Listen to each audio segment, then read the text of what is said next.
Okay, after this wonderful lunch, and to be honest, I didn't know that we get lunch here, so I'm happy. I have a lot of good lunches this week. Thank you for that. So it's my honor, and I'm very, very happy because it's my first time, at least for Vaishak, to introduce Vaishak as the next speaker. So Vaishak is this, I still recall when I first met him, that was in Leuven. I was invited for a EU project proposal writing session. And I thought, man, what is this guy there? This guy is having ideas. This guy is ripping me apart. This guy is always telling me something is wrong in what I'm saying. So I started to enjoy already there a lot talking to him. Then we had the pleasure to write something together.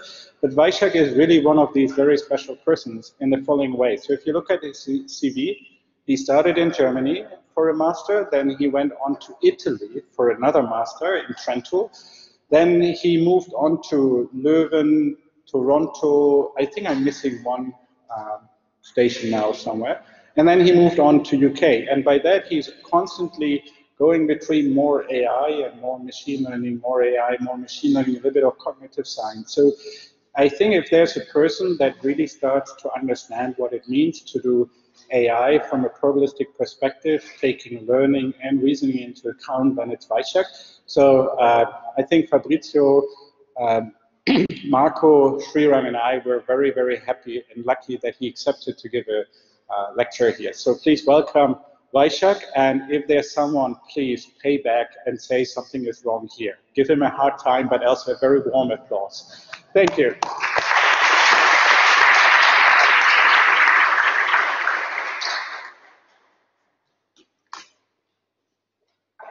Wow, thanks a lot, Christian. Okay, he set the bar quite high. First, I want to thank the organizers for having me. To the mic, can you hear me now? All the way in the back? Okay. First, I want to thank the organizers for having me here. So, I'm greatly benefited by Christian giving the first talk because much of what I present here builds on what he was talking about, and so I hope you are paying attention in the morning. The title of this work, it talks about effective reasoning and learning, and I'll try to motivate what's really going on here. So I'm going to try and generally give you a perspective on why we need to think about logic and probability meeting. I'll give you one instance of this meeting, which is probabilistic relational models. Talk about reasoning and learning, and then I want to spend a chunk of the time actually talking about more general logics, which goes beyond applications, goes back to the reasons why people started to look at the intersection of logic and probability. And I'll conclude very briefly after that. Just to give you an idea, I have 100 slides, so I should stop at 50 slides for the first session. So feel free to stop me and ask me questions because it's more of a technical sort of presentation. So if you don't follow something, you're not really getting what I'm presenting here, then feel free to interrupt me. Okay, so for the longest time there have been two disciplines in AI, right? So if you think about the two waves of AI, we had logic for about 20, 30 years, and then we moved on to learning. So logic, people were interested in things like propositional logic, first order logic, and the kinds of techniques or algorithmic techniques we were coming up for that was things like SAT, satisfiability, you've heard of that, fear improving, and so on.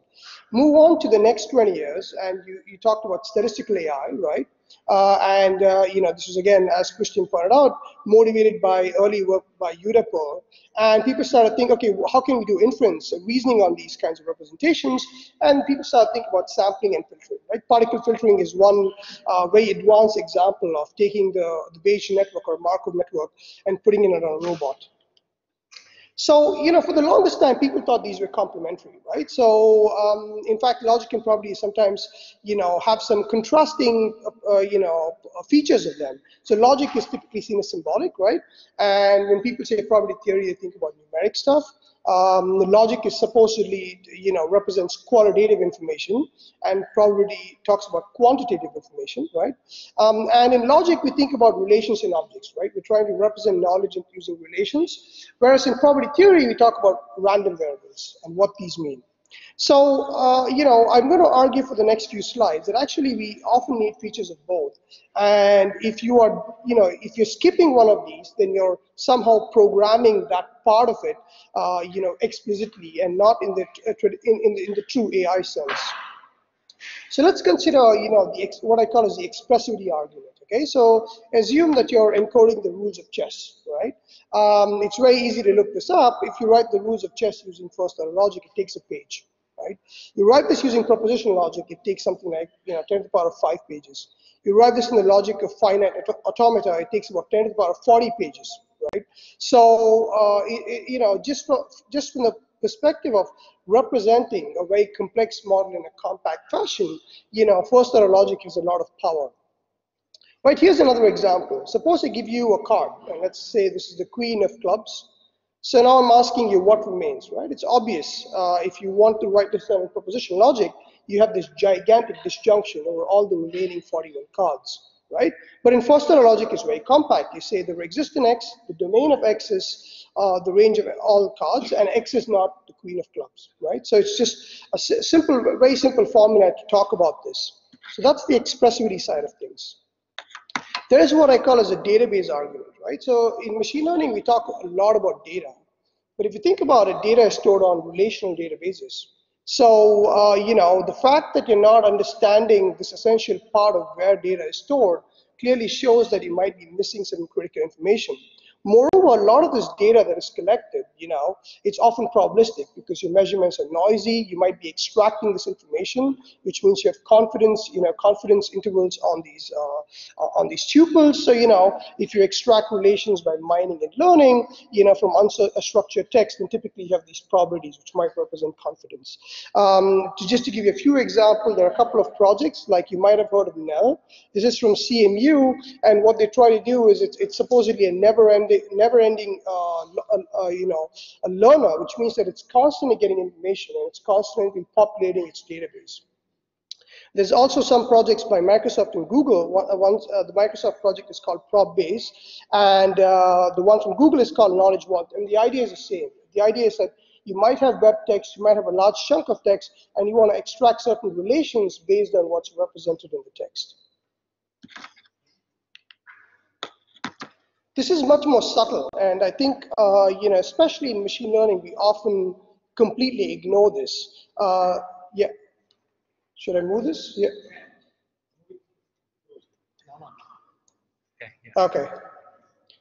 This is much more subtle, and this is what I call as the implicit beliefs argument. What this means is that you have a representation of information, right? And often there are consequences of this information, which is not entirely obvious at first hand. And in NLP, we sometimes refer to this as a knowledge-based completion. Okay, so the idea is that you have some relations, and you might have some constraints, and you want to understand all the relations that follow from these constraints. So, if I give you a very abstract picture, in a proposition logic, if you say that the proposition P holds, then it also follows that P or Q holds. It also follows that P or Q and not Q holds. So, of course, I'm weakening the proposition, but at least in proposition logic, all of these things follow, right? To give you a more concrete example, suppose suppose I tell you that I saw a black cat today. It also follows that I saw a black animal today. It also follows that I saw a black living thing today. And it also follows that I saw an animal whose color was not red, right? So this is just completely commonsensical, but if you don't have a mechanism to actually engineer these kinds of conclusions, then often, what you represent in your knowledge base is very unclear. I like this argument a lot, and I think this goes back to the early days of AI. It's what Gary Marcus calls the top-down versus bottom-up argument. And the idea is that he says to get computers to think like humans, we need an AI paradigm, one that places top-down and bottom-up knowledge on equal footing. Bottom-up knowledge is a kind of raw information we get directly from our senses, like patterns of light falling on our retina. Top-down knowledge comprises cognitive models of the world and how it works, right? So essentially, if you think about it, you think about something like a robot. Of course, it's getting a lot of low-level information, but it also has a high-level, objective. And you need a way to unify these two, levels. And in fact, we do this all the time. I mean, we might be seeing things, but our inference is often high level, right? So for instance, I see people here, and I see faces I don't know. But the idea that I don't know people is a high level thing, as opposed to what I just visually see, right? And I want to mention one other point about machine learning in general. So, there's a lot of emphasis in machine learning on constraints, right? So, sorry, a lot of emphasis on data, right? That, we have big data, big uncertain data and whatnot. And the way people typically see this is this kind of pipeline. You give a data, you get a model, you do inference, right? But often this is not what happens. Often what happens is that the data is contextualized, and this is usually done by hand, So there's a programmer, there's a data scientist or a machine learning person sitting there looking at this data and saying, oh, wait, this is the kind of connections I need to draw from it, and I'm going to feed this to the learning pipeline. So if you want to be more formal about it, what you really have a constraints is contextualize both the data and the model. We had this great talk at UAI 2016 or 17, I think, where there was a statistician who came to the group of AI and machine learning people, and he said this whole business of model free is completely nonsensical. There is nothing like model free, right? If you look at statistics, everything there is always a model. Of course, you might be learning parts of the model from data, but to say that there is no model means that what you're doing is rubbish.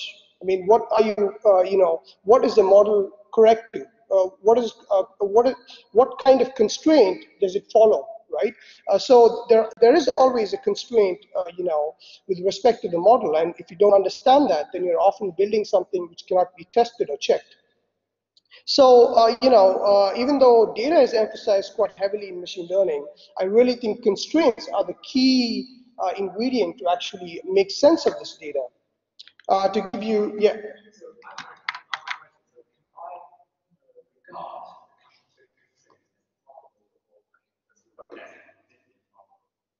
Well, you can regard it as a part of the model, but that's the point. The idea that the model is completely decided from the data alone is problematic. All I'm saying is that you need to augment what you learn from the data with some kind of it can be something very, very formal, like a probabilistic prior, but it can be something more complex, which is the way you process the data, the way you clean the data, implicitly is embodying some kind of constraints about the world. So yeah, of course you can regard it as part of it. To give you one example, so this is a table with the relations, right? So it's essentially the courses which students have enrolled in. So what this says, there are 4 courses here. There's logic, there's knowledge representation, there's probability theory and AI. And the first line says that there's 6 students who have only enrolled in probability theory. The second line says that there are 54 students who are enrolled in probability theory and AI, so on and so forth, okay? And as a course administrator, you might have a constraint. You might have a constraint that says that, so I'm reading the very last line here. This says that the student should either take probability theory or logic. If a student takes AI, then he must take probability theory. And if he takes knowledge representation, then he must take AI or logic, okay? What does this mean from the perspective of a probability theorist? What this means is that if you consider the space of all possible assignments, which is what you would call a probability space, some of these assignments are invalid, right? So you're discarding some of these assignments. So you're not considering all possible states. You're only considering a partial set of states, and you're defining a distribution on this partial set, right? So the probability of landing in one of these states is going to be 0. Right? So I'm not saying this is impossible to do using probability theory, right? All I'm saying is that if you ignore constraints, right, or you ignore some kind of logical relationships between the variables, you're often making things much more expensive, right? So, I hope I've tried to convince you that there are many reasons why we should think about logic and probability getting together. In fact, this is not new, right? So even before the field of AI, theorists like George Boole, De Finetti, discussed the relationship in logic and probability. And one of the interesting things is that they thought of probability theory as a part of logic. right? So I think there's a misunderstanding now that's being often said that logic is one world and probability is another world. But I hope you will see at the end of this tutorial that in fact probability theory can be successfully embedded in logic. Maybe not classical logic, but with certain extensions it can certainly do that. And in any case, there's been heavy development in the last 70 years, starting with work from Geifman. And the key idea is this, okay? You give me some kind of constraint or a formula phi, and I will define weights on all the possible interpretations for this formula. This will become clearer as I go further. So, in fact, if you think about the way logic and probability unify, there's often a spectrum. On the very left-hand side, we'll talk about things like Markov logic networks, relational Bayesian networks and whatnot. And as you go slightly to the right side of the spectrum, you think about probabilistic logic programming, which has some first-order features. And then the very far end of the spectrum, you have these undecidable logics. But I still think they're interesting for a number of reasons, because it allows us to ask ourselves, if I was not constrained by computational resources, what kind of representation language would I need to capture intuitive models, right? So it's stepping back from the application and saying, imagine I have all the flexibility. What would I need to capture some complex problem, right? So I'll try to motivate the last part of the spectrum towards the very end of the slide. For now, I'll focus on the left-hand side. So the first left-hand side, as I said, they consist of probabilistic relation models. And as Christian, I guess, gave you many examples, the basic idea is that you use logic as a kind of recipe, right, to instantiate fairly complex graphical models. So typically what you have is something like finite domain first-order logic, and you put weights to essentially indicate how probabilities of these models change. So for instance, here's two constraints, okay? The first one says that if X is a smoker and X and Y are friends, then Y smokes too. And notice that I'm putting this kind of weight here of 0.8. In this case, it happens to be a probability. It doesn't have to be. It can be numbers greater than 1, and in which case you would normalize it to get a probability out of it. The second one says that if X is a smoker, then X cuffs, okay? And the domain of interest here is just two people, Alice and Bob, okay? And again, I have a probability on this sentence. So what does it all mean? What it means is that I basically take this representation, I ground all the atoms and all the relations with respect to these constants, okay? And so what you get is stuff like friends AA, which is actually nonsensical, right? I mean, it's funny to say that I'm a friend of myself, but I haven't put that constraint, and that's, I think, very interesting, because often these things get lost, and you might hand code them, but then once you formalize that, you notice the limitations of your ad hoc model. So you get things like A is a friend of A. You get that A smokes, B smokes. So you're essentially grounding out. You're essentially constructing all atoms. And as soon as they are connected in a sentence, you draw an arc between them. Okay. And so what happens is that the weight on this formula essentially becomes the potential of this Markov network. I'm not going to go into exactly how that's instantiated, but I hope you roughly see that there's some kind of correlation between the numbers that appear here and the potentials that appear on the graph. Okay, so that's the idea. Here's another example. So there's going to be an ample number of tutorials studying probabilistic logic programs. In case you haven't heard of these before, the idea is that you have a logic program, but you might have probabilities on the atoms or even the roots. Okay, so let me just read out what it says here. So it says that the probability of burglary being true is 0.1. Of an earthquake happening is 0.01. And essentially, I'm trying to instantiate this Bayesian network. Okay, so I'm trying to say that the alarm is going to ring influenced by the earthquake and burglary. So what that means is that if it's a case that both the burglary happens and there's an earthquake, and the probability that the alarm triggers is 0.9. On the other hand, if the earthquake does not happen and only the burglary happens, the probability the alarm triggers is 0.8, so on and so forth. Okay? And the point is that once you construct one of these networks, you're going to be asking questions like,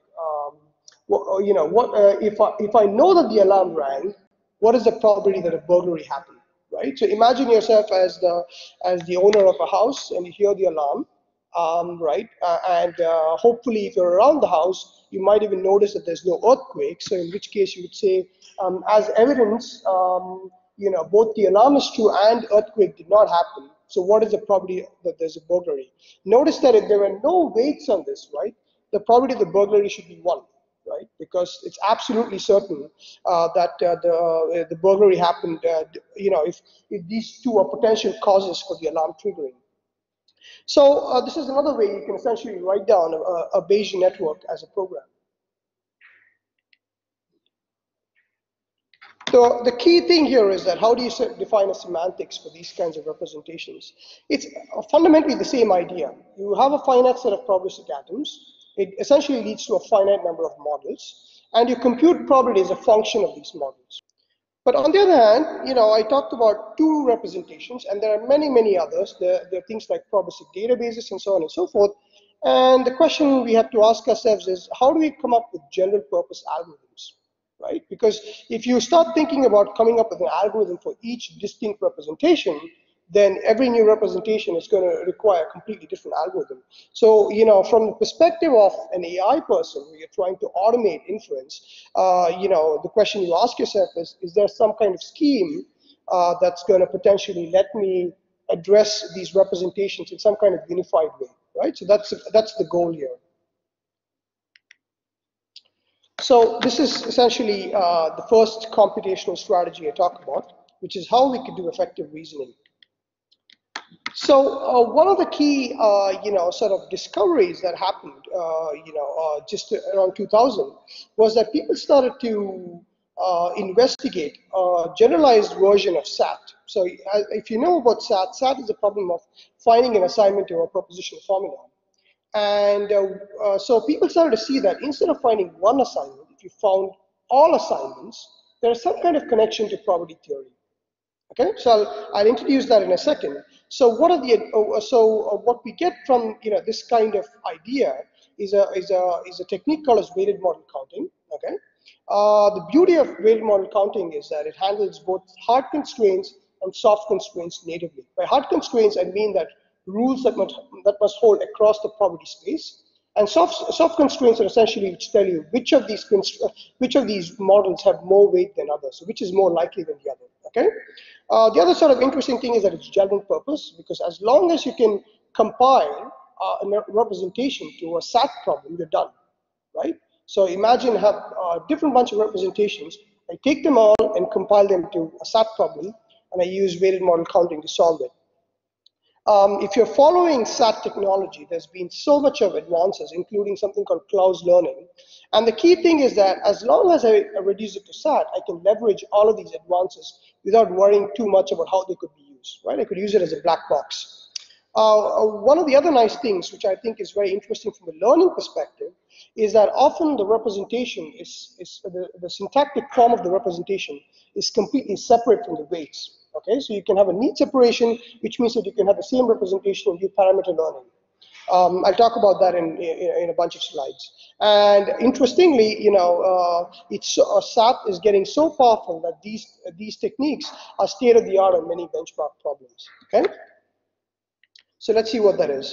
To recall again what SAT is, what happens is that you have a propositional formula in what is called as conjunctive normal form. What that means is that it's a conjunction of disjunctions. Okay, so for instance, in this case, you have 3 propositions x, y, and z, and basically it says that x are y and y are not z. Okay, so SAT is the problem of finding a model for this formula, and you will notice that if I set x to 0, y to 1, and z to 0, it turns out to be a model. So to see this, if I set x to 0 and y to 1, this formula simplifies to 1. If I set y to 1 and z to 0, this becomes 1 or 1. So this also simplifies to 1. 1 and 1 becomes 1. Hopefully you remember truth tables from your undergrad. If not, I hope you get the idea about how this works. So that's a SAT for you. What we're looking at is an extension of SAT called a sharp SAT. Okay? And the idea is that you count all possible models. And I'm not going to do this here, but you can basically check that of all 8 possible ways you can provide values to x, y, and z, there are 5 of those for which this formula comes out as 1. comes out as true.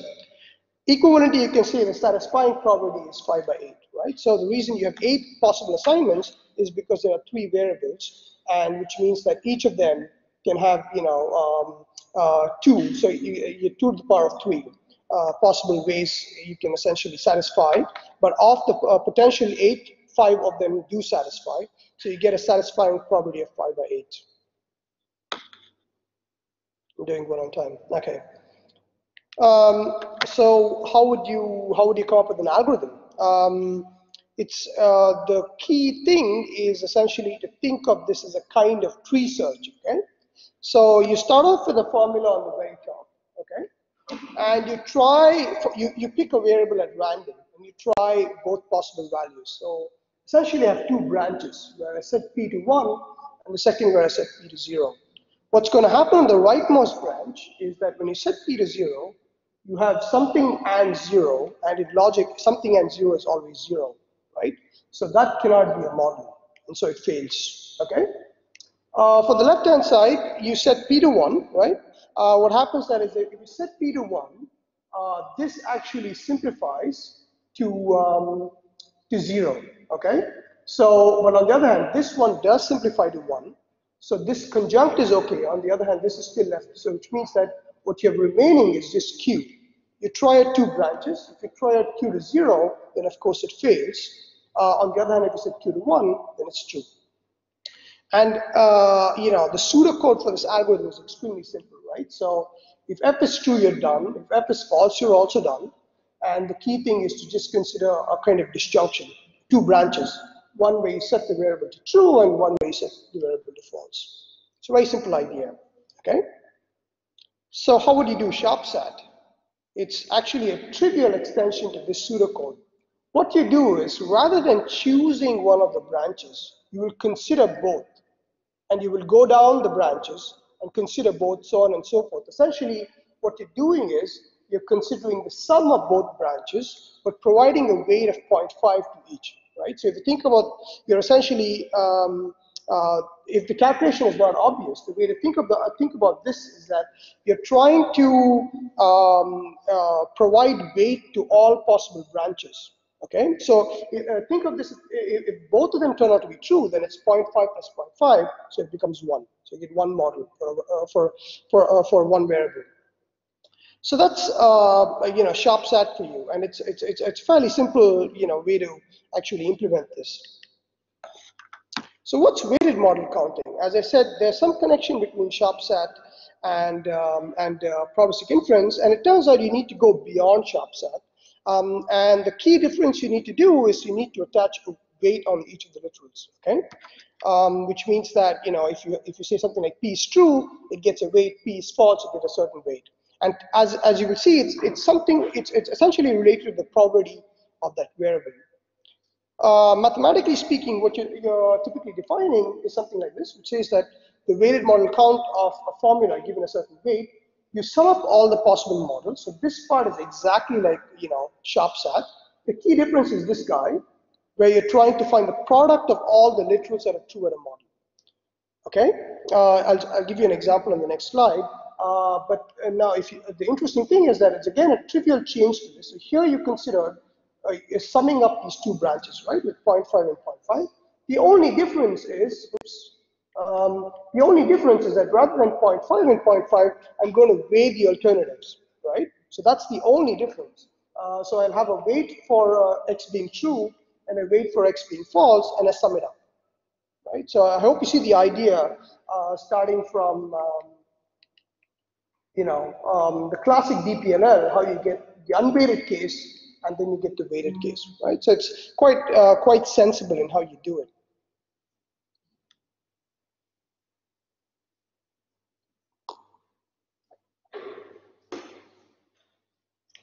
Okay, here's an example.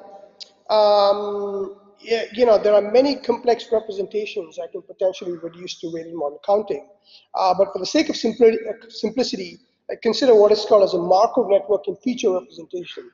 What does that mean? It's basically a Markov network. So recall that a Markov network is things like these, right? So they're undirected graphical models, okay? And what happens in the Markov network is that each formula essentially, if you consider a possible interpretation, each formula that holds in that interpretation, its weight goes up. Okay, goes up. It depends on whether you use numbers less than 1 or greater than 1. But the point is that they keep getting multiplied. Okay, so for instance, if you take this is a Markov network. This is an undirected graphical model where we see some connection between P and Q. Okay, and you have the following weights. The weight of P is 0.1. The weight of not P is 1 minus 0.1, so 0.9. And now you have you can also put weights in more complex formulas. So what happens? You can take this kind of Markov network. You can write this down as this formula, this is a hard constraint here. Okay, so not P or not Q has to hold in every possible model. There is no way around it. So that's a hard constraint. Whereas everything that follows after that is a soft constraint. Okay. So this is a hard constraint, and since I can only put weights on literals, so weights on atoms, and the negations, I cannot put weights on these guys. Okay, when I write it down in the weighted model counting formulation. So what I'm going to do is I'm going to define a new proposition F1, and I'm going to say F1 is true if and only if this guy is true, right? So I'm going to force F1 to be true exactly when P or R is true. And similarly, I'm going to force F2 to be true exactly when this written down in conjunctive normal form is true. Okay. So let's look at the weights again. So because P is undisturbed, the weight of P remains 0.1. Now the weight of F1 becomes 0.8, right? Because it's given by this constraint, and the weight of F2 becomes 0.6, and otherwise everything else is given a weight of 1. Okay. So suppose you consider one possible model where P is true, not Q is true, and R is true. So what happens is that because R is true, F1 becomes true, and F2 becomes true, right? So the model also satisfies F1 and F2, and the weight is going to be a product. So the weight of P we said is 0.1, F1 is 0.8, and F2 is 0.6, right? Now that's how you compute. So you can think of this as the probability of that state, right? That's one way to see it. Similarly, here's another case where I say P is false. Okay, not P is true, not Q is true, R is true. And of course, because R is true, both F1 and F2 become true. Okay? And so what's the weight of this guy? Because the weight of P is 0.1, the weight of not P becomes 0.9, right? So 0.9 times 0.8 times 0.6, so on and so forth. So this is a rough, yeah. Just a note, are we allowed to assign weights to false ones? Yes. Okay. Yeah. I mean, F1 would be something satisfied. Yeah. Or you can have a weight on it. Yet the model would have error in the model. Yeah, the model would be just as before. The point here is that you can put weights on both the positive and the negatives, and you could even make it the case that the weights don't match up to 1, in which case you would need to normalize it. So you can put weights on whatever you want, and the idea is that if you consider a model over this language, right, whichever of those formulas get triggered, you consider its weight in its product. So that's what the feature. I mean, this is a specific kind of Markov network. So it's just particularly a bit weird for calling a model which is one of the positions. Oh, you mean if they don't satisfy anything? No, for instance, let's say F1 could be unsatisfied. If it's P and not P. And Yes. not, right? Yeah. So, but we will still be able to assign a weight. Yes. Okay. Then you can call it still model. Yeah, I mean, okay, yeah, I see what you mean. So that's just a terminology from the weighted model counting, where you simply call it a model, but of course you call it an interpretation in the strict sense, right? You're not saying it's a model of the formula. You're just saying it's an interpretation. Yeah, right, yeah. Well, that's right. That's I mean, slightly different from how logicians think of models. So how would you compute probabilities, for instance? So here's a very nice theorem governing this reduction. It basically says that suppose n is a Markov network, right, with Boolean random variables, and let's say you get this encoding of that network in terms of a logical formula and the weight function, then the probability of some query given evidence E is given by this fraction here. And on the top side, what you consider is you take the entire KV, right? And you conjoin the query and the evidence with respect to only the evidence, right? So if you think about the axioms of probability theory, you can see the reason. I mean, you will see that this equation is actually well motivated. Okay, so that's how you can essentially get away with the probabilistic reasoning using a SAT solver. So here's a couple of things to know about it. So if you consider computing weighted model counts exactly, right? So you're not approximating anything. The problem is, as Christian pointed out, it's what is called a sharp P. This is basically the counting version of NP. And this has nothing to do with SAT, by the way.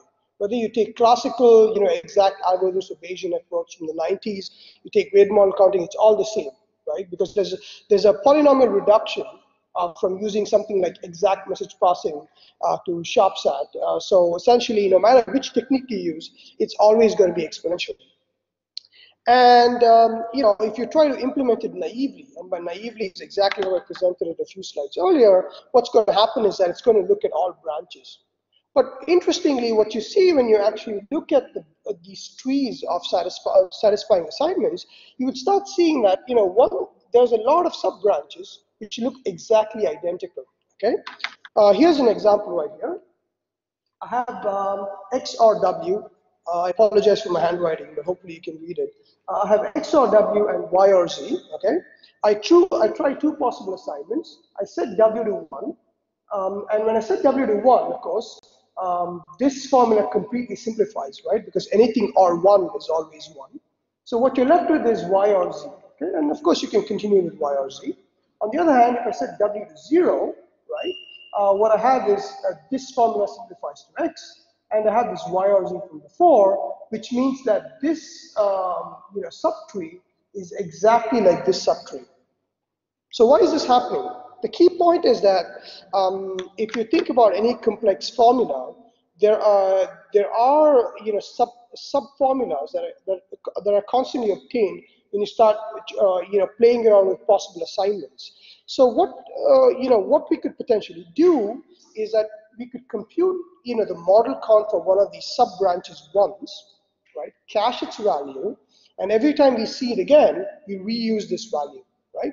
So you might think, okay, yeah, that's an engineering trick, nobody cares. But in fact, it turns out that through this little trick, you can get a very interesting time bound, which is written here. I'm not going to read it out, but the point is that this is very, very effective in practice. Right? So note that it's still exponential in the worst case. But there are many, many examples, and including real-world examples, where you can get a very nice, effective, computation of this strategy. So this is called as component caching. It's perhaps the default way now. Many model counters are implemented. So this brings me to one part of the title of my talk. So all of this is awesome. So what's the problem? The main problem is that it's proposition logic, which means that it's limited to discrete finite outcome distributions only. Right? Because you have a finite number of propositions, and each of these propositions can encode one part of a random variable space. So it only becomes discrete distributions. But we see that in planning, robotics, web mining, and vision. Right? We have often discrete and continuous random variables. So if you look at the literature on these so-called hybrid models, you basically have two families of algorithms. You have something like Gaussians, which have very nice analytical properties, so you can do closed form solutions. Or you go to the other extreme where you do sampling. And the trouble with sampling is that although it's very fast, it only gives you asymptotic guarantees, which means that in the limit, you know the answer is correct. But nobody is going to compute in the limit, right? You compute, I don't know, 500 particles, and this could still be in the wrong space. Or maybe your evidence was considered low probability in your prior, which means that the model could be seriously, off the real world. So the question we start to ask ourselves is, can we sort of take all of this great stuff about weighted model counting and potentially deal with complex logical constraints also in the continuous case?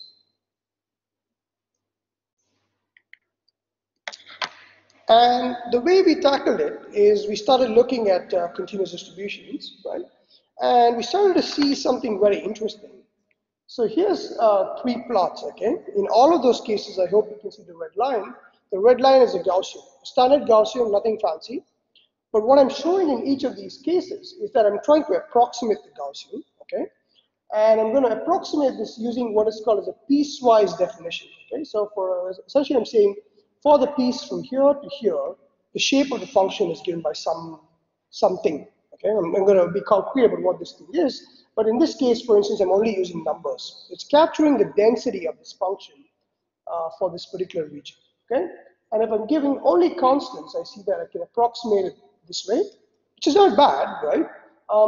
But suppose I go one step further and start using polynomials to describe the shape of the function, I actually do much better. So if I use purely a linear, polynomials, I get an approximation of this form. And if I go even further, I go to what is called as a 3rd-degree polynomial, I get a really close approximation, okay? So what does it look like in practice? So it looks a bit like this. So you say if u is the random variable, in this range, you say for values between minus 0.5 and 0.5, the density is given by 0.283. Don't worry about how I got the number, but the key point is that for this functional definition, I get a very nice approximation. That's the leftmost guy. But I could go really deep, so I could say for values from -2 to -1, the polynomial is given as 2 plus u cubed by 6. Okay, and that gives you a very fine approximation. Okay, so we're looking at this guy, right? Now we're thinking, okay, you know what? This looks very, very similar to weighted model counting. You have some kind of formula, you have some kind of weight, right? So why don't we try and lift that idea? So the key strategy is that why don't we define weights on linear constraints? And if you did that, would you try and get a generalization of weighted model counting? So this brings us to a new kind of logical satisfiability techniques called as satisfiability modular theories.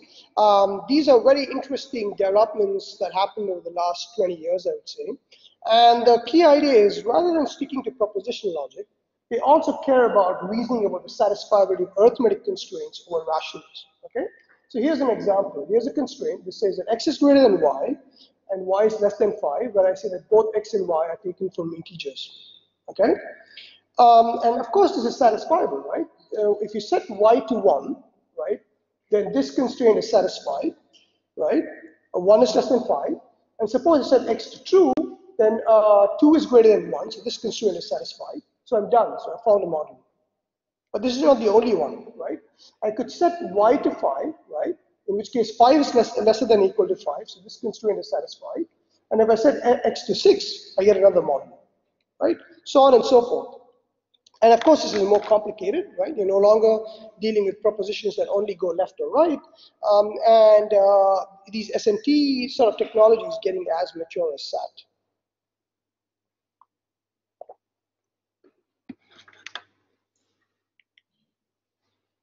Okay, this brings me to, I guess, the main reasoning technique for the continuous case, which is called as weighted model integration. Basically, it's a new formulation of model counting, okay? So 2 differences. First difference is that I'm no longer model counting propositional theories, but I'm model counting arithmetic constraints, okay? And the second thing is that because I'm defining densities, I have to do integration, okay? Now the weights can be constants, so they can be numbers, like in the piecewise constant approximation, or they could be polynomials, right? So in either case, they represent densities. So what is the definition of weighted model integration?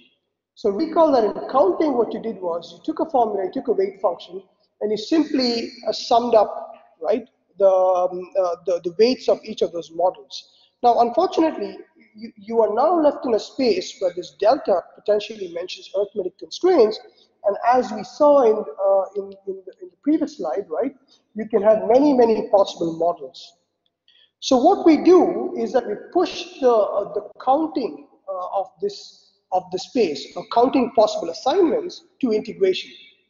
Okay, because basically what you're doing is that you're trying to count the number of of possible points under a curve, and rather than doing this exhaustively, you can simply consider it in one go and push all the work to the integration. So you'll see an example of how this works. But the definition-wise, what it's going to do is that it's going to take one of these linear constraints, okay, and it's going to do what is called as an abstraction, which means it's going to take every linear constraint and replace it by a fresh proposition. Okay, you get a proposition theory, you do model counting on this guy, and for each of these models, it's going to integrate. So rather than focusing too much on the definition, let's see an example of how this works. So again, I have a Markov network. I have a discrete random variable P, but a continuous random variable X, okay? And it's given by this formula, that's P or X is between 0 and 10. So what I take one of these guys and I replace every linear constraint by a new proposition. Okay? In this case, I'm using Q. And I have the following weight. So it's saying weight of P is 0.1, but the weight of not P is 2x. Okay, so it's a polynomial. The weight of Q is 1, and the weight of not Q is 0. So how it would work is that if you consider this formula, P or Q, you of course have three models, right? You have P and Q, P and not Q, and not P and Q, right? And for each of these models, you do what is called as computing the volume of that model. What that means is that if you consider a model like P and Q, you take each of these propositions and you refine them. So you go back to the linear space, okay? In this case, a P is already a proposition, so you don't need to do anything. But Q, on the other hand, corresponds to X between 0 and 10. So you integrate for this region, okay? Like before, you take the product of the two weights. The weight of P is 0.1 and the weight of Q is 1. So it's integrating X from 0 to 10 for 0.1, which gives you 1. Does that make sense? Hopefully, I don't see too many heads. Okay, so the second case, I consider something like not P and Q, okay? The weight of not P is 2x, so this is the density. And again, when I refine it, I take the range of that variable, and in this case, you get when you integrate 2x, you get 2x squared by 2, so the 2 and 2 cancel out, so essentially you're integrating x squared for the range from 0 to 10, which becomes 100. Okay, so it's essentially model counting with these two caveats that you need to take care of integration and the range of the integration when you compute the weight of a model. Okay? Yeah. What's the integration of it's Ideally, if you normalize it, then it's exactly like a probability. So if you consider, for instance, consider the case of a Gaussian, right? When you integrate a Gaussian from minus infinity to plus infinity, you get 1, right? And so if you're asking a query, what is the probability that the Gaussian is the function is less than 0, you should get 0.5 because it's distributed evenly across from minus infinity to, not evenly, sorry, but proportionately from minus infinity to plus infinity. So the point is that when you integrate and normalize, you will get a probability. Yeah, that's the motivation for doing this. So here's some interesting stuff about weighted model integration. It should be pretty easy to see that it's clearly a generalization of weighted model counting, right? Because if you just have propositions, you're not doing any of this refinement abstraction business. You're sticking to the classical model counting stuff. So essentially, it's a generalization of weighted model counting. And indeed, you can also show that, like with weighted model counting, we had this nice theorem, right, that the computing conditional probabilities corresponds to this kind of ratio, doing model counting with two formulas, and the exact same formula also applies in the continuous case, okay? So you say if n is a Markov network of a Boolean and continuous random variables and FW is an encoding, then conditional probabilities can be computed as before.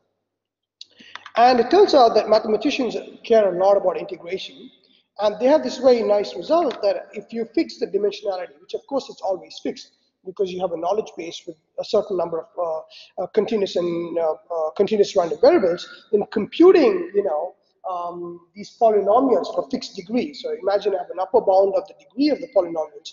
It's computable in polynomial time, right? So essentially, you don't pay a whole lot for doing integration, right? and you can take all of the attractive properties about weighted model counting and now apply it to continuous domains. So what's the strategy for computing it? So in the very first work that we started to look at it, we started to look at what is called the block clause strategy. What the strategy is basically saying once you find a model, right, you will try to find another model which is not this model, right, and continue so on and so forth. So you're forcing the solver to look at all possibilities except the one it already found. And you keep continuing this, and you can find all models this way. But perhaps what's interesting from the point of view of applications and in general probabilistic inference is you can ask probabilities of really interesting constraints. So for instance, we looked at what is called as a UK strategic road network, which defines the distribution and the average travel times for cars going through junctions in the UK. Okay, so we looked at around the network around the Heathrow airport, and you could ask questions like, imagine I have to go from destination A to B. What is the probability that I'm going to do the journey in less than 1,000 seconds, given that it's a morning? Okay, so look at all mornings of every weekday and weekend.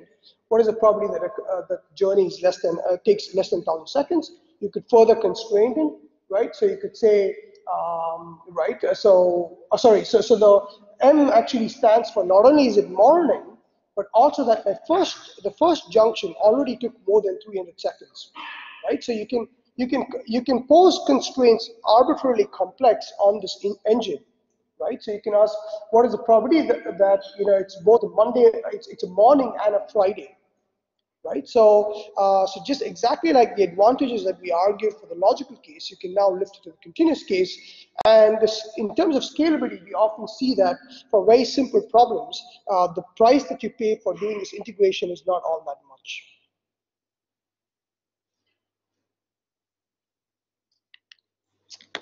Okay. I argued that doing this kind of naive counting is quite expensive, and so we might ask ourselves, can we do component caching, right? Recall again the idea of component caching was that you saw that there were certain simpler subformulas that you keep encountering, so why don't we compute them one time, keep it in our cache, and retrieve them every time we encounter the same subformula. So can we do the same for weighted model integration? In the beginning, it doesn't seem obvious, right? But recall that I said the very first thing that we try and do with a continuous representation is we abstract it to a propositional representation. So we might ask ourselves, can we do this by abstraction? Like, can you take the continuous guy, make it into a purely propositional representation, and somehow leverage a classical propositional solver? Unfortunately, the answer is not obviously. Okay, so here's an example. I have two constraints here. So it says that P is true, P or X is less than 10, and Q or X is greater than or equal to 11. Okay. So when I do abstraction, recall that abstraction is completely blind, right? It's just introducing new propositions. So what it's going to do is that it's going to give me this proposition formula. It's going to replace this guy by S, okay, and it's going to replace this guy by T. Now, if you think about from the perspective of proposition logic, of course these two formulas can be solved separately, right? Because they do not share any variables. So what the component caching software would do is say, oh look, this is easy. I'm just going to consider each subformula independently, do my stuff, and get back to you. But the trouble is that you cannot. They're not. The truth of these two atoms is not independent. Right? If this guy is true, it cannot be that this guy is true, right? So you get completely nonsensical model counts, right?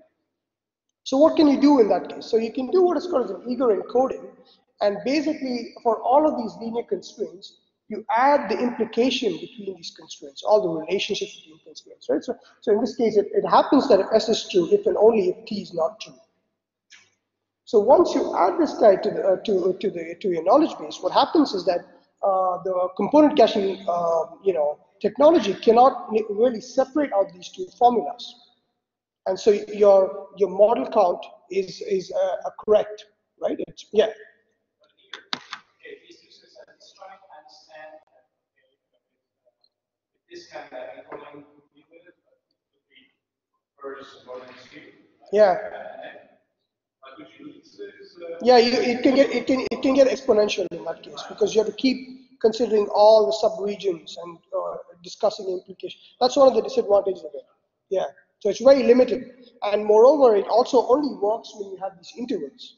So as soon as you have things like x less than y, right, it's very hard to enforce it because you don't know what are the constraints for y until much later in the formula. So it works in a very limited setting. But yeah, that's one of the limitations of applying this kind of abstraction technology. Okay, so suppose you did do this abstraction, suppose it was this limited case, what would you change in the algorithm? Recall what I said when I discussed DPLL. The idea is with weighted model counting is that you consider this kind of a product, right? Instead of considering instead of considering one or the other branch, you consider both branches. You sum it up and you consider the weight of that literal, right? The only thing you would be changing in the continuous case is you would be considering the weight, but you'd also be keeping information about the interval that it applies to, right? And that's it. Once you do that, you can basically show that even in the continuous case, you actually get an execution that's bounded by this nice result, which is connected to the tree width of the model. I mean, that's not very essential. The point is that you can lift all the nice properties that you had for weighted model counting also for weighted model integration. So the complexity of the integration doesn't vary so much. But the main source of complexity is one-dimensional. There are two, yeah, right. So the trouble with the case of the continuous case is that the integration is not computed beforehand, right? So what often happens is that you might have to integrate, you might have to compute this integral at runtime, and so there's a slight cost if you compare, weighted model counting and integration. But on the whole, it doesn't affect, the representation too much, provided the eager encoding doesn't blow up the space, right? Okay, so let's look at what happens on benchmarks, right? So this is a comparison between three types of solvers. The first one is the block clause strategy, which I talked about in the our first implementation of weighted model integration. There's another solver which I won't go into now, and the third one is component caching. Okay, so you suddenly see that with component caching, you can do really large data sets. So for instance, here's a data set with about 4,000 variables, right? So this is enormous. And if you consider the model counting space, it's 2 to the power of 4,000, right? So it's massive. These are massive data sets.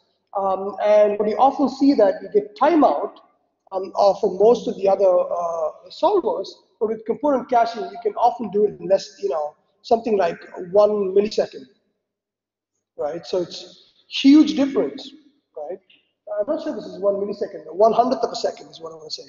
Yeah. So it's really fast if you do component caching.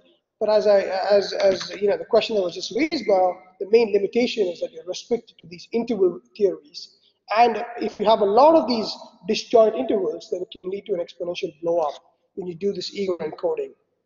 I mean, that's a downside. And so, there's not much we can say at this point, but hopefully, we might discover other ideas further down the line.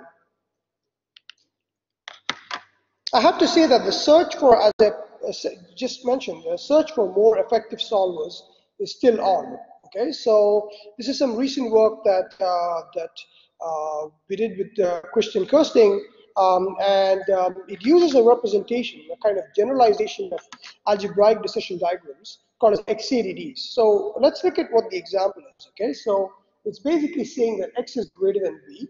Okay, and X is less than B.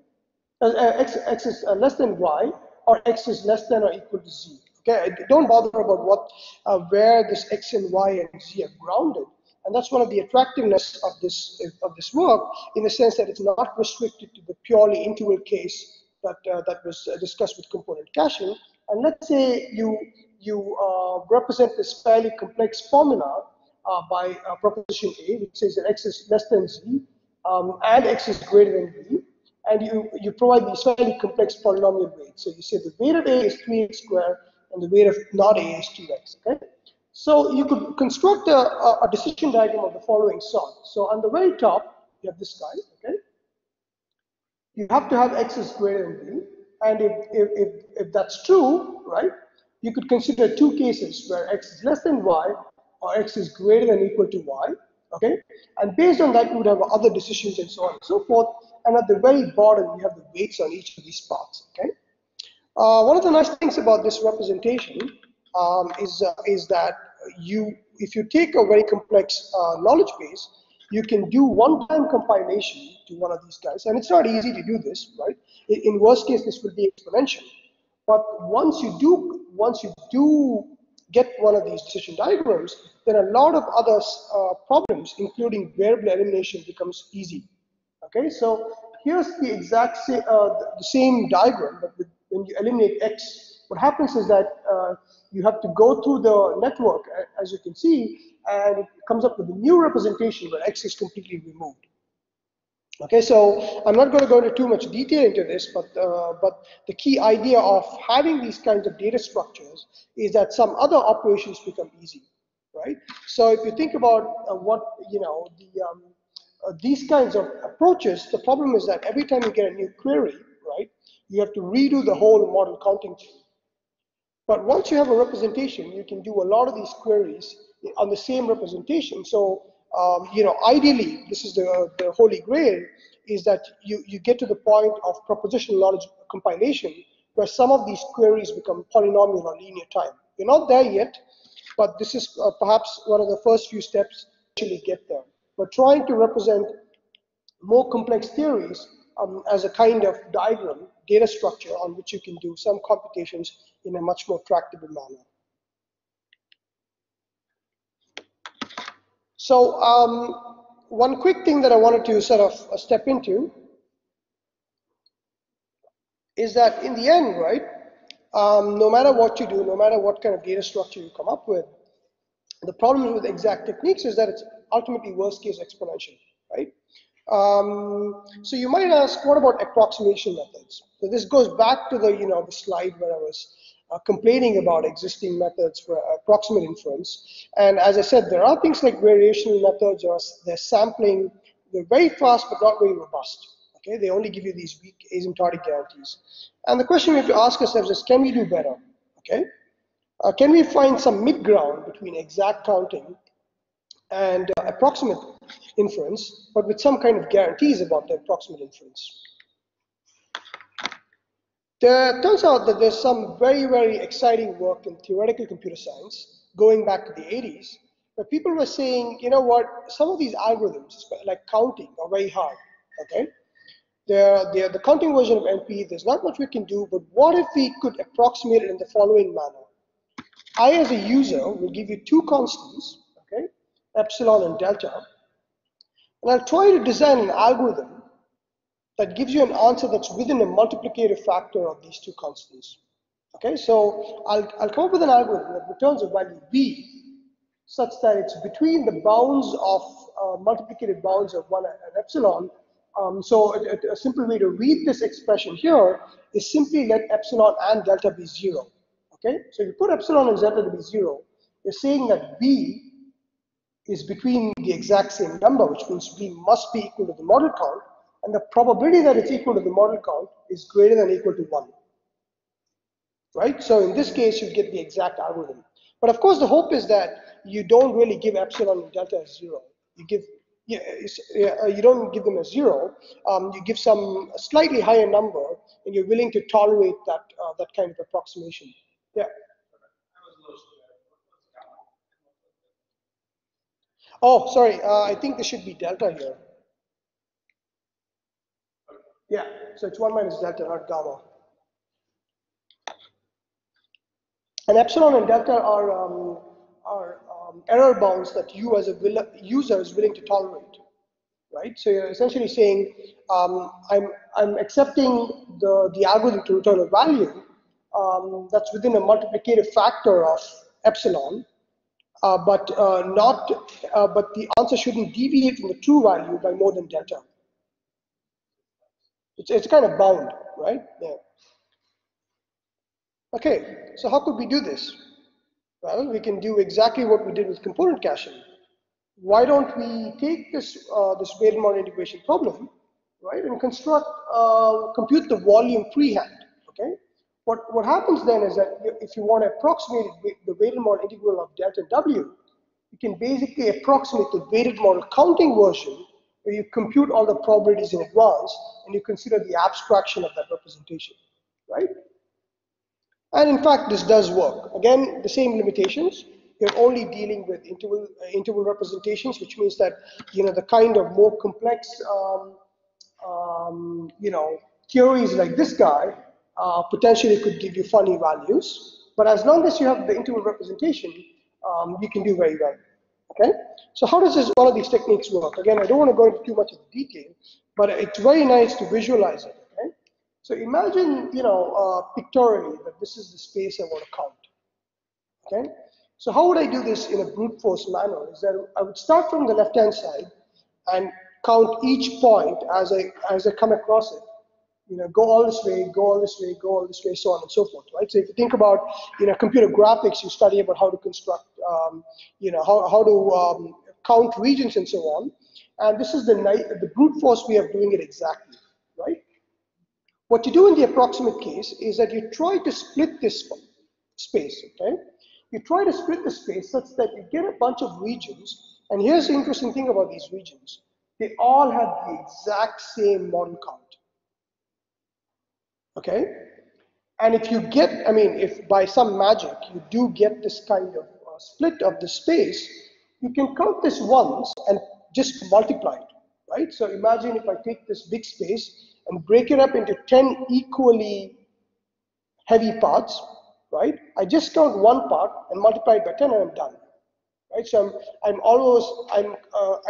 considering only 1/10 of the computational effort that I really needed. It doesn't really work as nicely as this, so basically you have to do some iteration, but the key idea is to essentially have what is called a parity constraint that splits this entire space. Now, one of the things that's sort of quite hard about this is understanding that how can we do this, right? I'm giving you a probability space. There are some parts which are going to be more weighted, some parts which are going to be less weighted. How do I know what's a good region? Right? And that's the key sort of, technique which makes this whole problem setting very interesting. I won't go into that, but this is just to give an idea of, what the core motivation of this technique is.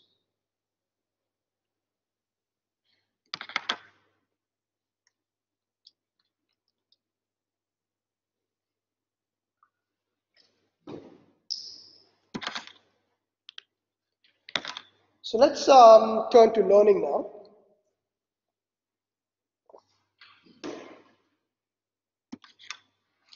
So we have to start asking ourselves, right? This inference stuff is great, but where are these numbers coming from? Or where is the structure coming from? And I'll try to motivate, before the break, some aspects of how we could potentially do learning. So let's consider the simplest setting, right? Imagine I've already given you a theory. And now I want to weigh these formulas, right? I want to figure out how to learn these weights. So this brings us to what is called as maximum likelihood estimation, okay? What you're trying to do is you're trying to see how well does the weight that I learn fit the data, okay? So imagine you have a measure that tells you that the fit of the weight to the data, and you're trying to find if this measure tries to close the gap between the data and the weights, it's trying to maximize this weight, right? So what does it mean? You could achieve this by basically minimizing what I call as the expectation of a formula with respect to the data and the expectation of the formula with respect to the weights you've assigned it. So the intuition is this, right? I don't know what the weights are, but I do have data, and I want to substantiate or come up with weights for these formulas such that they summarize data in the best possible manner, right? So that's the idea of parameter learning. It's not that you always need parameters. It's just that parameters provide a very good estimation and a summarization of some kind of complex data set. Okay? And how would you do this? Well, the first thing is, let's think about how you would compute the expectation of the weight, right? So imagine I randomly instantiate weights on formulas. How would you compute how would you understand how well it fits? Well, one thing you could do is basically look at the probabilities you get from using these weights, right? So essentially you say the expectation of a formula with respect to this weight is basically this fraction, where I compute, right, what the weighted model integration of this formula is with respect to the original theory. So in a way, I'm telling you, for any given formula, how much am I weighing it? How likely do I consider this formula to be true? Okay? What about the expectation of the data? That's quite simple. What you do is that you look at this formula, and you look at the data, and you try to count the number of times this formula comes out true, right? So if you think about a bunch of features, and you have some data set, you're going to go through the data set and say, oh, this feature is true, this feature is not true, this feature is true, right? So that's essentially trying to do some kind of counting to understand how is this formula represented in your data, okay? So the way you would formalize this, you would say, okay, let's say I have data and I consider the size of this data, and I look through all the data points in big D and consider the number of instances where this formula is triggered. Okay, so let's consider a very simple case. Okay, you have these points which says that x is 6, x is 7.1. So think of x as something like measuring the sensor, right? And you have a bunch of readings from the sensor. So you have 6 ones, you have 7.1 ones, you have another sensor y, which gives you a reading of 5, so on and so forth, right? So you have a huge data set, right? And then you have a Markov network with these kinds of features, which says that x is less than 8, or blah, blah, blah, right? And what you're trying to do is you're trying to understand what should I weigh each of those interpretations. And so what you do is that the expectation of this feature, given this data set, is basically 2, right? Because there are 2 instances of where I observed x, and both of these instances satisfy this constraint, so it's going to be 2 divided by the size of the data set. Right? This is assuming these are the only 2 instances where I measure x. Of course, if there are other instances later on, then I would count all of them, right? So let's try and look at this whole picture again. So I initialize the weights randomly, right? I could start from anywhere I wanted. And I'm assuming that, so this little expression here is going to tell me what is the probability of this formula being true, right? That's what this guy tells me. And this guy tells me how many times do I see the formula, the ratio that I see this formula in the data set. And of course, ideally, right, they should exactly coincide. And that's essentially how you do parameter learning. Yeah.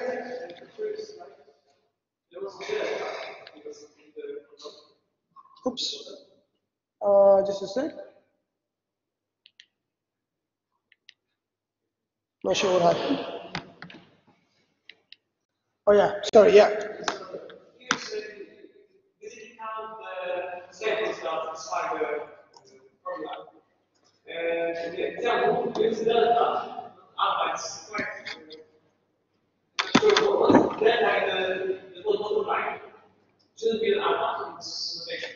Oh, this is your logical encoding, right? This is your Markov network. Okay. Right. So if you remember the way, if you go back all the way. Yeah. Right. So this is your delta here. Right. You don't know the weights of these guys. Right. All you know is you have this representation. Right. And what you're trying to understand is, well, how can I provide weights on these guys? right? And what you see is that you collect data points, right? So you see the number of times. So when you write x is between 0 and 10, what you're basically saying is you don't know the value of x, right? It's a range. And in a data set, it's going to say, oh, look, I saw x is equal to 5. I saw x is equal to 7. But I also saw x is equal to 12. So essentially, it could be that this feature representation is off. And so you're trying to measure how many times, this formula comes out true in all your data. So ideally, right, this is triggered in your entire data set if you have a hard constraint. And if it's a soft constraint, there's a proportion where it's triggered and a proportion where it's not triggered. Does that make sense? You're trying, in a way, you're trying to, the thing with the parameter estimation, what you're trying to do is you're trying to say, look, I have a representation, but I do believe some of these formulas are not true in all possible worlds.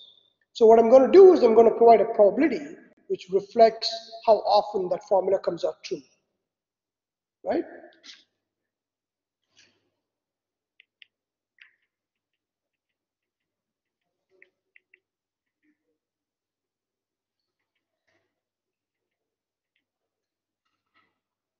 Right.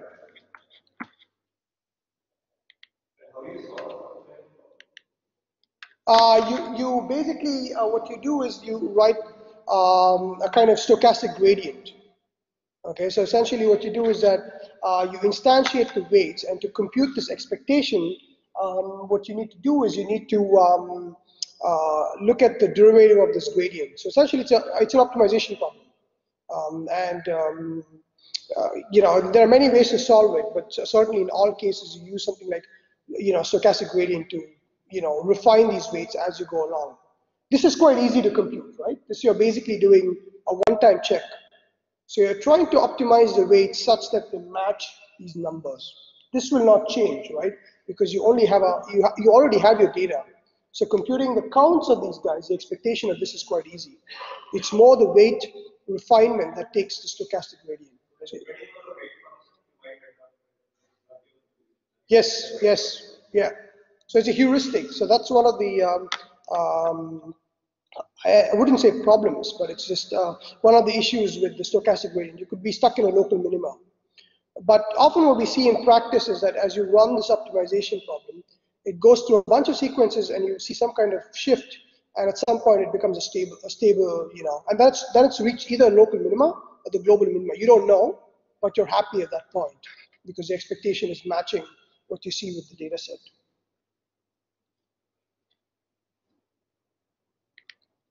Okay, so what's the limitation of this very nice thing? The limitation is that it does counting, which means you're in the domain of numbers, right?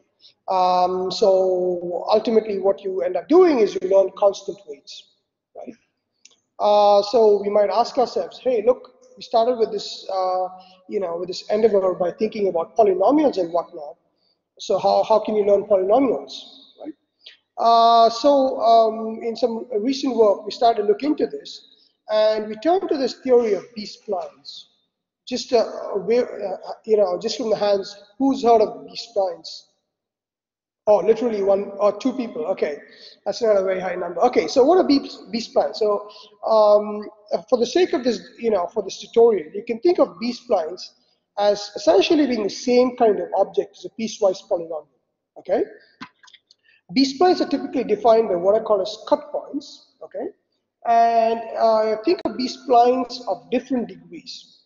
So the very base degree, it simply says it gets a value 1 if this x is between these cut points, and a value 0 otherwise, right? So essentially, it's just modeling the cut points literally as a function. Right, do you see that? Or it's too late in the afternoon. So essentially, it's saying, look, I get a 1 exactly when x is between ti and ti plus 1. Right? So it's just being triggered every time this point actually rests in this interval. And then if you want to go to a higher degree, there's a more complicated expression. I'm not going to read this out. But what it's trying to do is it's trying to construct a fairly complex function which captures what it would mean for a point to be in that region. Okay, so if you want to draw this out, you want to visualize it, it looks exactly like a piecewise polynomial. So what we started wondering is that, okay, you know what, this looks like, why can't we use these splines as a potential way to learn polynomials? So how could you do that? So here's how it works, okay? You choose a discretization scheme, so you have a bunch of data points, and you decide to group some of these data points into intervals. So consider the point which has the smallest value and the point which has the largest value, right? Think of these as two extremes. And based on the density of how these points align on these extremes, you figure out a way to discretize all of these intervals. So when I say discretize, I basically mean you're constructing intervals, right? You're figuring out which regions have more points and which regions have less points, so intervals could be of different sizes. So there might be a point where an interval is from 0 to 100, and then you have intervals from 100 to 102, 102 to 104, and so on and so forth. So they don't have to be equally spaced, okay? You choose a maximum degree that you want to learn for these polynomials. And basically what you do is that the idea of maximum likelihood, which I talked about, for approximating constant weights, you apply the same kind of technique to find good splines, which means that using this expression here, you keep considering polynomials of increasing degrees, right? Up to an upper bound. Let's say the upper bound is 100, but in practice we see that it's much lower than that. And for each of the time, right, you consider degree 1, degree 2, you check with maximum likelihood estimation, does it match my data? Right? You go 1 degree higher, does it match my data? And is it an improvement over the previous degree? Right? You keep doing this until one point you notice that the improvement is negligible and you stop. Right? So the loop is a little more complex than constant weights because of two things, right? Because the discretization scheme, of course, also affects the polynomials you learn. So here's a very simple example, okay? This is the original data set which generated this data. As you can see, it looks like a mixture of 3 Gaussians, but it can also be, it doesn't matter that they're from Gaussians. It could be any continuous distribution, right? And for some silly reason, I only chose 2 intervals, okay? What's going to happen is that I learn a polynomial that looks like this, which is, of course, completely missing this entire region here, right? On the other hand, if I start discretizing it more severely, and I construct like 12 intervals, I see an extremely fine approximation of the 2 shape, right? So of course now you can ask the question, what's a good split? Like where does the split comes from? And the answer is that there is no good answer to that. It's a heuristic, right? You have to have a criterion that penalizes the amount of fit you want, because you could overfit your data. And so essentially you have a criterion that penalizes going too, considering too granular representations. Because if you think about it, the most granular representation is exactly 1 interval for 1 point, right? Which is silly, which means you could have like a function which like thousands of pieces or even millions of pieces, and you don't want that. So you have to have some criterion which says, okay, I'm willing to give up that kind of granularity, which overfits the data, to potentially, have a much smaller representation, and that penalizes, one for the other. So you don't want overfitting, but at the same time, you want good representations. So you have a heuristic that basically realizes this kind of loop. Different kinds of discretization schemes are different kinds of maximum upper bounds. You iterate, and once you do a search over a number of possible solutions, you see that the algorithm naturally converges.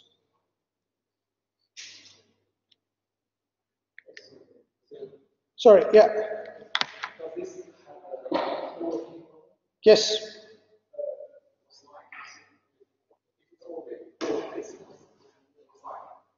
Sorry, did you say, does it have an overfitting problem?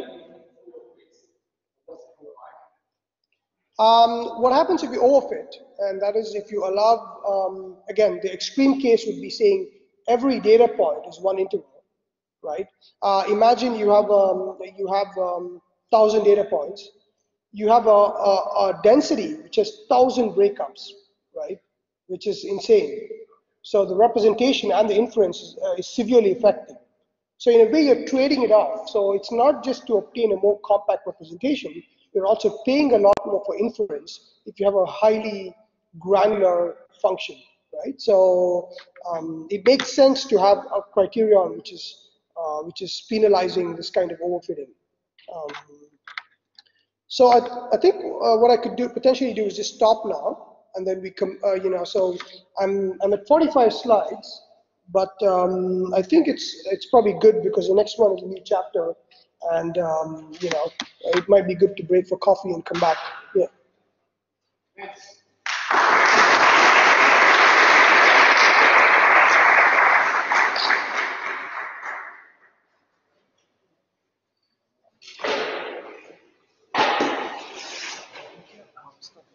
Yeah.